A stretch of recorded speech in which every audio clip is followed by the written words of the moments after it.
Hi, I have a background as a middle leader in a secondary school, and I shared the survey with two groups of colleagues.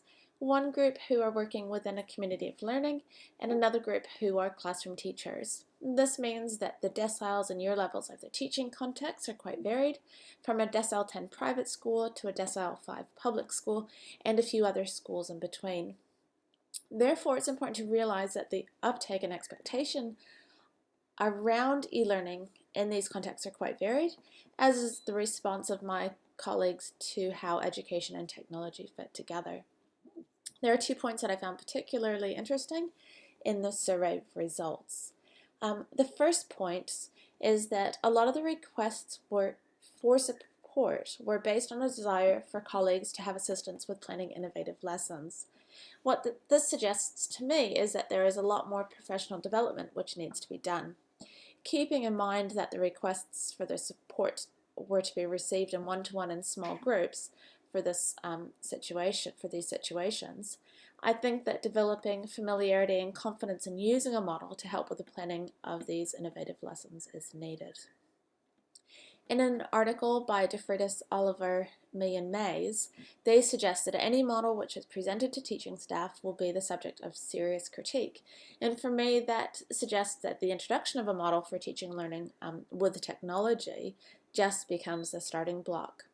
I would first present the model in a range of tools and encourage critique and rich discussion about this and how the elements of teaching, learning assessment, and all of our other teacher tools could combine. And this takes the onus of responsibility off me as the expert, but also allows me to build a collaborative model which we can all use with confidence, which really is the goal.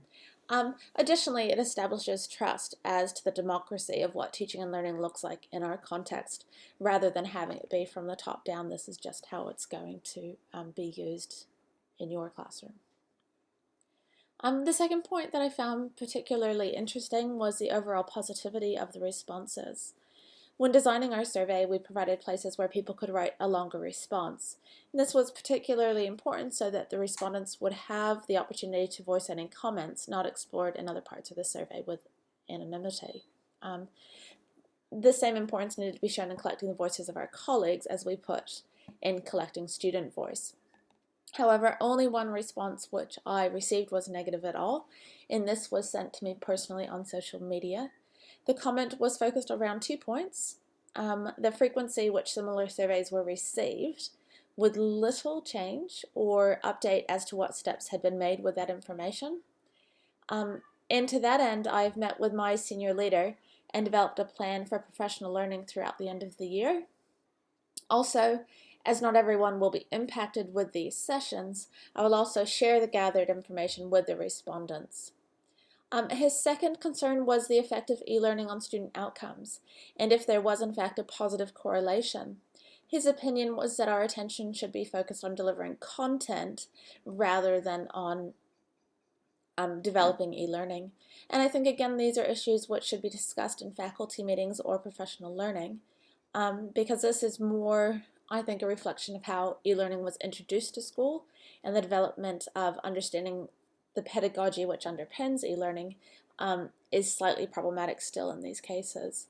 Also, the lack of focus on learning design as having the same importance as lesson planning. And again, this feedback establishes a direction for support of my own colleagues in my job, and that was really the intention of the survey.